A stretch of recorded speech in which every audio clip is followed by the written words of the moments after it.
going to be talking about a woman by the name of Teresita Basa.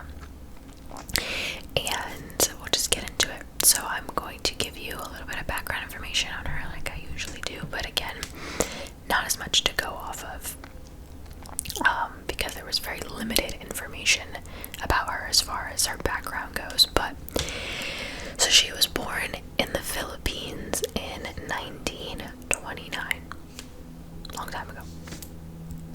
In the 1960s, she moved to the United States to actually study music. So she was about 30 years old, somewhere in her 30s, when she moved to the United States. And somehow along the way, she went from wanting to study music to actually becoming a respiratory therapist at Edgewater Hospital in Chicago. So she ended up in the medical world, and she had a boyfriend, she had friends at the hospital. Everyone described her as very nice, very quiet but pleasant, showed up, did her job. The last person that anyone would expect to be involved in any sort of crime or, being a victim of a crime. People said she was the last person you would think would be involved in something like that. However, on February 21st, 1977, she unfortunately lost her life. So, let's just talk about what actually happened first. Okay, so on the night of February 21st, Teresita was home. She'd been home for a while, and she received 2 phone calls that night. The first one was at about 7:10 p.m. and she was talking to someone about selling tickets to some event. The second call was around 7:30 p.m. and not sure what they were exactly talking about or who she was talking to, but that phone call lasted about 20 minutes or so. Now, that same night, around 8:40 p.m., firefighters responded to a call, and there was a fire coming out of her apartment in her building, and her neighbors actually reported to their maintenance worker about smelling smoke. And so that worker then ended up calling the fire department, and they came and responded to the call. She lived on the 15th floor of an apartment building, just so that you can kind of picture it in your head. So, because the fire was coming from her apartment, they had to obviously get into her apartment. Her door was not being answered, so the landlord, one of the maintenance workers, whoever, let the firefighters into her apartment using a passkey. So inside her apartment, they found her disrobed. She was naked. She was lying underneath a mattress, and she had a knife in her chest, kitchen knife or butcher knife, some sort of large knife in her chest. It was very clear that the mattress was where the fire started. The mattress was on fire, and that's where it started to spread. So right away, firefighters, authorities, they thought, okay, the fire was started to kind of take attention away from the murder, to cover it up, or, just, I guess, give authorities something else to look at, right? And also the fact that she was completely naked led them to believe that she had been a victim of a sexual assault. But after an autopsy, it was determined that she was not raped, she was not sexually assaulted. So another question they had was, okay, did they take her clothes off? Whoever did this, did they take her clothes off to make it seem like she was sexually assaulted? And why? So that was another question that they had. But as far as they could tell, there was no motive for the murder. There were no signs of a struggle. So it was very weird. Looking around her apartment, there was really no evidence to go off of at all. The only thing that they found that they thought maybe we could do something with this, or maybe this will lead us somewhere, was a little note. Like, I picture like a little post-it note, because it says that it's a memo, and it was stuck somewhere, and it said, get theater tickets for AS. So AS were initials for something or someone. So I guess like that was a reminder for her to do. And remember, she was on the phone talking to someone about selling concert tickets or some sort of ticket. So that's probably linked to that. So detectives thought, okay, AS could probably lead us to who did this or why. But they had no idea what AS stood for. Like, there's literally, they just couldn't think of like a person or a place. Like, how are they gonna know, you know, everyone that she knows right off the bat? So it didn't lead to much at first. Her boyfriend was also seen as a suspect, but that was quickly dismissed. I'm sure, I don't have like too many details for that, but I'm sure he had an alibi for where he actually was that night, and he was not with her. So for 5 months, authorities are going over this case, trying to figure out what happened, who is AS, or what is AS. Couldn't come up with anything solid. And she was alone. She hadn't seen her boyfriend that day, so no one really knew, right? Well, 5 months later, Teresita's co-worker, 𝓢𝓸𝓬𝓲𝓪, who was another native from the Philippines, and her husband, Joe, contacted Detective Joe 𝓢𝓸𝓬𝓲𝓪, I believe that's how you pronounce his name, and they claimed that they had information about the murder. So, I'm going to tell you basically Remy's story. So, shortly after the murder, she said that she had started to have dreams and visions where Teresita would appear to her and kind of like tell her what happened, like who killed her and why. It gets weirder. So she's having these visions and dreams, right? Well, one night, her and her husband were home, and Remy laid down to take a nap. And her husband said that while she was sleeping, she began talking.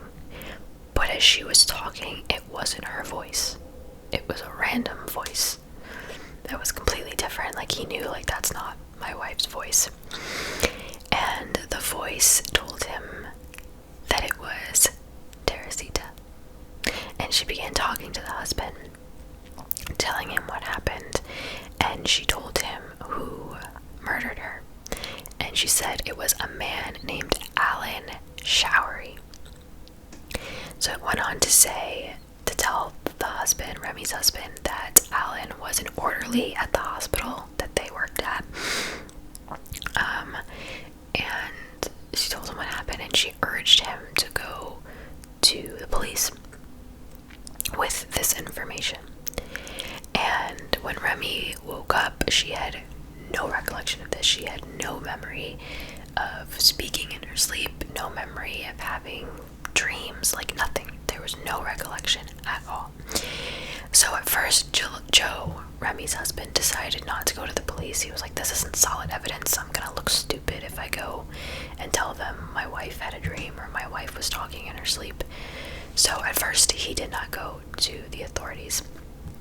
However, it happened a second time. And again, same thing. Remy was sleeping. And this time, the voice, it was the same voice saying that it was Teresita. And the voice asked him why he didn't go to the police like she told him to. And he said again, like, there's not enough evidence. And so the voice then said, okay, Alan, after he murdered me, he stole some of my jewelry to give to his girlfriend. So again, that was like the voice saying, okay, here's your evidence. You want evidence? Boom, here you go. So that was the evidence that she gave him. So now, again, the wife woke up, didn't really remember what happened. So Joe then decides to contact Detective what did I say his name was? 𝓢𝓸𝓬𝓲𝓪. There you go. So the detective right away was like, I don't know, like, what I can really do. this information. Like, it was like she was sleep talking, you know, like, I don't know what to do with this. But regardless, he decided to find Alan and do a background check on him. He did indeed work at the hospital, and he actually lived fairly close to where Teresita lived. So coworkers confirmed that the night that she died, he was planning to go to her apartment to help her fix her TV, which, I don't know, 5 whole months passed and no one thought to be like, oh, well, Ellen was gonna go to her apartment that night. Like, no one decided to ask if he had seen anything. I don't know, whatever. That's just me. That's just what I would ask. But anyway. So yeah, they said he was gonna go and fix her TV that night, so he was brought in for questioning. And he did right away confirm, yes, I went over to her apartment to fix her TV, but he said he did not have the proper tools, so he just went home. And the detective didn't really buy that 100%. So next, he contacted Alan's girlfriend and he asked if Alan had given her any jewelry recently, anything new as like a gift.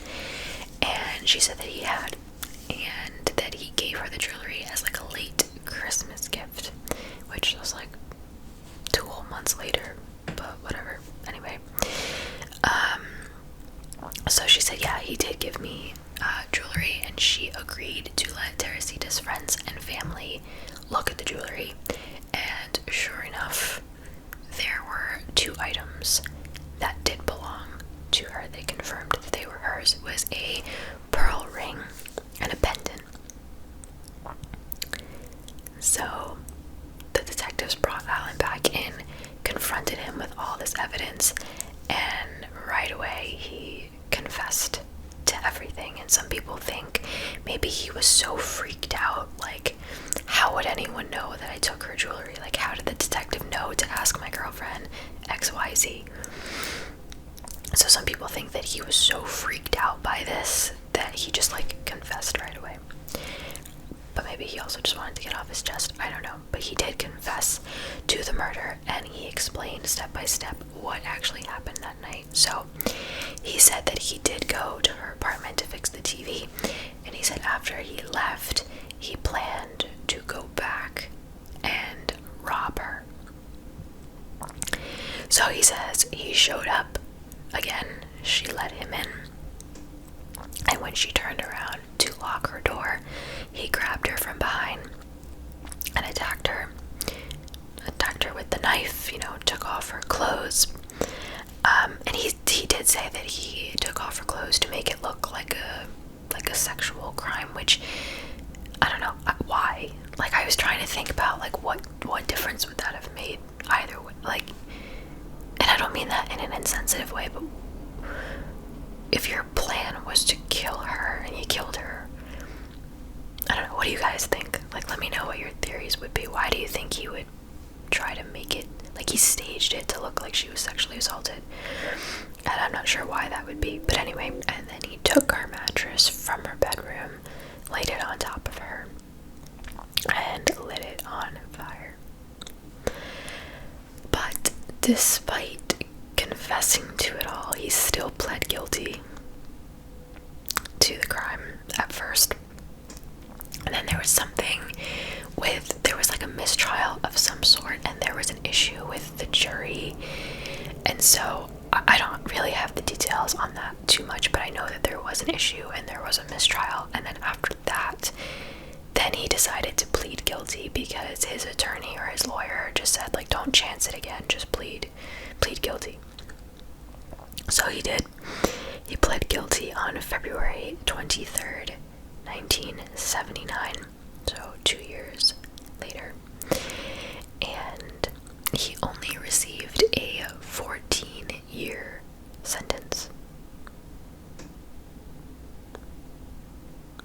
I don't get that, but whatever. He was released on parole in 1983. I don't know where he is now, or if he's still alive, but he was indeed released. So now, this is where all the theories come in. So people are like, did Teresita really possess her friend and her coworker? Like, was that really her voice that her husband heard? Some people say, well, was the coworker involved? And maybe she was, she felt guilty, so she was like spilling the evidence in her sleep, like her subconscious was letting it out. Did she maybe overhear something at work about what Alan had done, but didn't know how to come forward with it? So people are like, was it repressed so much that in her sleep it was coming out? Or some people say, was Remy's husband somehow involved, and he used this whole possession thing as a way to like come forward with the information. So there are a lot of theories. Nobody really knows. I think it's so weird, like, coming from someone, like, I don't necessarily believe too much in all that stuff, but it's like, what other explanation is there, So I don't know. I would be very curious to hear your theories, what you think. Like, what first comes to mind when you hear all this? Like, what's your initial reaction? Because I don't know. I think this whole thing is very weird, but yeah, she's like known as the woman who possibly served or solved her murder from the grave. Like, they call it the story of the voice from the grave. So I don't know. So let me know what you guys think. But I hope that you enjoyed this video. Thank you so much for watching, and I will see you in my next